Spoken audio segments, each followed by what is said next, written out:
முன்னாடி செம குழப்பத்துல இருந்தேன். மகா இன்னும் குழப்பிட்டு போயிட்டா. ஒருவேளை மகா சொன்ன மாதிரி இந்த குழந்தையோட அப்பா நம்ம வீட்டில் இருக்கிற யாரும் ஒருத்தரை மட்டும் இருந்துட்டா. கடவுளே, அப்படி மட்டும் இருக்கவே கூடாது. அதுக்கப்புறம் விஷ்ணு மனசோட கீழே வரீங்களா?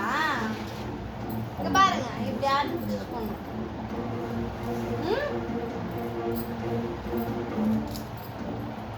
எங்கடா தூக்கி போடுற?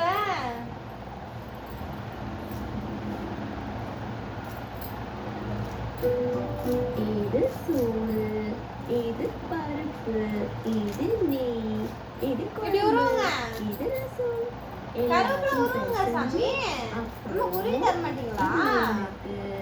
எடுத்து வச்சுக்கிட்டீங்கல்ல, உருவி கொடுங்க. இது பாட்டிக்கு, இது தாத்தாக்கு. அம்மா உருவுறன்னு எடுத்து தரியா? ஒன்னொன்னா எடுத்து கொடுக்குறீங்களா? உருவுங்க உருவுங்க, சீக்கிரம் உருவுங்க.